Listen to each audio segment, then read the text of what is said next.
In today's video, I'm going to teach you how to send a fax using Microsoft Outlook in just 5 minutes. For those who might be new to sending faxes via email, don't worry, by the end of this guide you'll be a pro at it.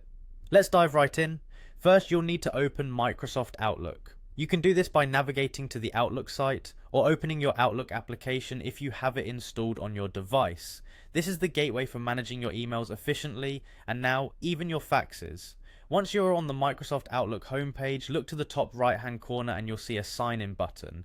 Give that a click and you'll be prompted to input your credentials. Now's the time to enter your email address and password. It's important to ensure that your credentials are inputted correctly to avoid any issues logging in. Take a moment to double check everything before clicking that sign in button, and once that's done you should find yourself on your primary email interface.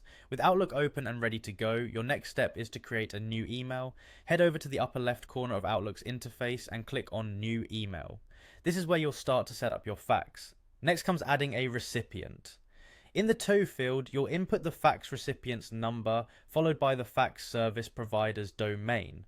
This process is often specific to how your fax service provider has set up their system. Make sure you have that information handy and input it carefully. Once the recipient's details are in place, head over to the subject line. Here you'll type in a clear and concise subject as you would with any email. This helps the recipient quickly understand what the fax is about. Now it's time to write your message. In the main body of the email, compose the message you'd like to send with your fax. This is where clarity is key, so ensure your message is straightforward and devoid of any potential misunderstandings.